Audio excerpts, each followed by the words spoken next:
Olá, pessoal. Meu nome é Rebeca, eu sou da Northway. Hoje eu estou aqui para falar para vocês de um processo de migração da província de British Columbia, daqui da província de BC, justamente para aquelas pessoas que ouvem muito falar de conseguir um trabalho qualificado aqui para conseguir uma imigração e tem aí passado por dificuldades, está struggling aí para conseguir esse tão conhecido essa lista de trabalhos qualificados, mas nem tudo está perdido. Então, hoje, meu objetivo é explicar para vocês um pouquinho do processo de imigração do BC PNP Skills Immigration, que está dentro da categoria de Entry Level e também de Same Skill Employment, né? Então, são aqueles trabalhos que não exigem uma experiência ou um treinamento muito longo, tá? Então, vou explicar para vocês como que funciona a imigração através desses tipos de profissão. Existe uma lista, existe uma categoria, né, das profissões que elas são classificadas para essa imigração. As principais delas são a área de hospitalidade e turismo, também para motoristas de caminhão, e também aqueles que trabalham na área de restaurante, aqueles que trabalham com processamento de comida de uma maneira geral. Existe uma lista que eu vou dar alguns exemplos de algumas profissões para vocês, para saber se vocês se enquadram dentro de uma dessas categorias, tá? Como eu falei, existem alguns requisitos que a profissão exige e também o empregador precisa cumprir para que você consiga ser elegível para imigrar através de uma dessas profissões. Bom, então primeiro você tem que ter um visto de trabalho dentro do Canadá. Você precisa estar trabalhando na província de British Columbia. Eu estou falando das regiões principais. Eu sei que algumas regiões menores, na região de Northeast, pode entrar outras categorias, mas o meu foco principal vai ser realmente essa região maior aqui de BC. Então você precisa estar trabalhando com o seu Work Permit. Então se você está estudando e você tem o co-op, esse período não conta, mas com um Work Permit, sim. Então, você precisa trabalhar pelo período mínimo de 9 meses e também tem que ser um período integral. O integral se caracteriza pelo período mínimo de 30 horas semanais. Então, se você estiver dentro dessas características, aí você pode se classificar para esse processo de imigração. Por exemplo, uma pessoa que ela é assistente na cozinha, tá? Um assistente da cozinha aí.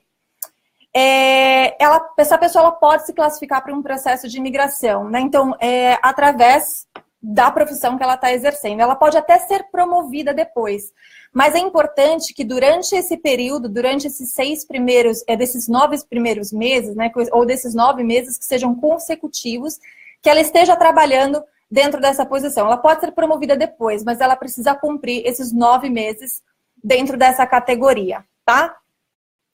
Que mais? Motoristas de caminhão, eles têm uma característica diferente com relação a isso. Eles precisam comprovar 2 anos de experiência dentro dos 3 últimos anos antes da aplicação, para ser considerado para entrar dentro dessa categoria, tá bom? A oferta de trabalho, ela precisa ser indeterminada, então ela precisa ser full-time, e ela também precisa cumprir o salário mínimo da indústria, tá? Então, o que às vezes acontece, por exemplo, com quem é garçom, garçonete, que trabalha na indústria aqui de restaurantes, dependendo do salário, muitas vezes não se qualifica porque o salário vai estar abaixo do que eles vão solicitar como comprovação, por exemplo, anual, porque eles não contam as gorjetas, tá? Outra característica, outro requisito que eles vão pedir dentro desse processo de imigração é justamente essa comprovação financeira. E o que eles vão levar em conta? É o salário anual em BC, o número de dependentes que você tenha, ou seja, isso quer dizer que se uma pessoa, esse assistente de cozinha, se ele ganhar o mínimo trabalhando as 40 horas semanais, possivelmente ele consiga se classificar dentro desse processo de imigração. Porém, se ele tiver um spouse, se ele tiver um cônjuge que não esteja trabalhando, ele não vai se classificar. Então, tem que verificar direitinho para ver se você se enquadra até com relação ao salário. E também a localização da sua residência em BC é outra coisa que eles vão levar em consideração para analisar a parte da comprovação financeira dentro desses 9 meses, tá? Que mais? Outra coisa que vocês vão precisar de comprovação é com relação ao segundo grau, o high school. Então, feito dentro do Canadá ou fora, vai precisar enviar o documento traduzido, ou e você envia, né? Até a sua última graduação, até seu último nível de escolaridade feita. Precisa ser feito com tradução, tudo direitinho. Falando em inglês, uma outra exigência que eles fazem é com relação à nota de inglês que eles pedem aqui. Porém, o CLB, que é o Canadian Language Benchmark que eles pedem, é um nível bem mais baixo, eles pedem nível 4, o que significa no IELTS, por exemplo, Writing, nota 4, Reading, 3,5, o Listening, 4,5, o Speaking, 4, ou seja, é uma nota bem baixa se a gente for comparar, por exemplo, com a nota que a pessoa precisa para entrar num college aqui no Canadá, porque a maioria dos colleges, eles pedem entre 6, 6,5, ou que a prova ela é diferente também, porque a gente está falando de um General IELTS para um Academic, mas a quantidade de pontos, ela é bem diferente com relação a isso. Então, se você atingiu o CLB de 4, então gira em torno de 3,5, 4 aí nas modalidades, você consegue ser elegível para essa categoria. Bom, esse teste ele é válido por 2 anos, tá? Então, assim, o seu teste tem que estar válido dentro desse período de 2 anos que você estiver fazendo a aplicação. Lembrando que se você não tiver visto válido no Canadá, ou se você não tiver o visto de trabalho, né? Se você tiver sem status no país, ou você não estiver com visto válido, a sua aplicação ela vai ser negada por conta disso, tá? Então, mesmo que você tenha cumprido tudo, mas se você não tiver status, você não vai ter essa nomeação.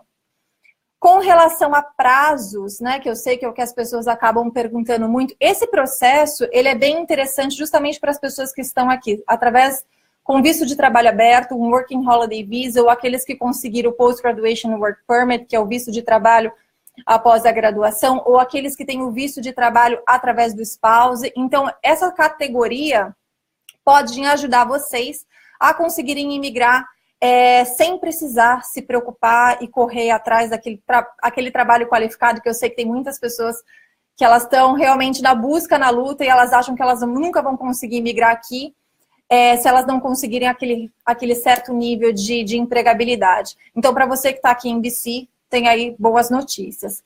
Então, falando um pouquinho com relação ao tempo do processo, esse processo ele tem 2 estágios, tá? Então, o primeiro estágio demora entre 1 e 3 meses até você receber a nomeação. Então, depois que você enviou tudo, pode demorar em torno de 1 a 3 meses para você receber a nomeação. Depois disso, tendo a nomeação, vamos supor que o seu visto de trabalho esteja expirando, você pode sim aplicar para extensão e estender o seu visto de trabalho, inclusive do seu cônjuge. Então, aí mais uma boa notícia com relação a isso. E depois que você recebeu a nomeação, você tem 6 meses, dentro desses 6 meses aí, para você fazer a aplicação do visto da residência permanente, tá? Para você conseguir aí se tornar PR aqui no Canadá. Esse processo, ele não entra dentro do Express Entry, é uma outra categoria, é um outro processo de imigração. Então, esse processo até o final, depois que você aplicou, pode demorar em torno de 16 meses aí, você precisa estar empregado durante esse período. Então, assim, não te exige muito com relação ao tipo de trabalho que você vai precisar conseguir, mas ao mesmo tempo acaba sendo uma porta aí, uma porta realmente para você conseguir a sua residência permanente aqui no Canadá, através da província de British Columbia. Então, demora aí um processo até de 16 meses, que é o que se espera com relação a essa aplicação, tá? Deixa eu ver aqui mais. Eu vou falar para vocês alguns tipos de ocupação para vocês terem um pouquinho uma noção melhor do que está incluso, tá? Por exemplo, as pessoas que trabalham como front desk em hotel, elas também são profissões que podem entrar dentro dessa categoria. O que mais? As pessoas que são guias de turismo também podem entrar dentro dessa categoria. Ocupações de quem trabalha no cassino também é outra possibilidade. Na área de restaurante, os atendentes, a pessoa que trabalha como ajudante de cozinha, como eu dei o exemplo no começo, ou são áreas relacionadas, também pode se classificar dentro dessa categoria, tá bom? Bom, espero aí ter ajudado com essa informação.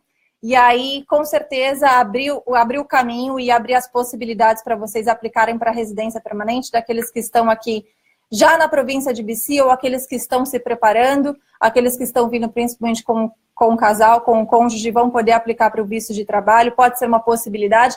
Não se desesperem somente em conseguir o trabalho qualificado, muitas vezes você pode se classificar através dessas outras opções de trabalho aqui, tá bom? Bom, a nossa empresa ela é licenciada em imigração, também somos especializados em intercâmbio. Se vocês tiverem dúvidas específicas para o caso de vocês, nós podemos conversar e analisar direitinho para ver todas as possibilidades que vocês têm, sejam para a província de BC, ou até mesmo se vocês têm interesse em outra província, então a gente pode também conversar sobre isso. Vocês podem enviar um e-mail para info@northway.com e aí a gente volta a se falar com mais informações e a gente consegue estudar caso a caso para ajudá-los aí nessa jornada rumo à residência permanente, tá bom? Obrigada, pessoal, pela atenção e voltamos em breve com um novo vídeo. Até mais. Tchau, tchau.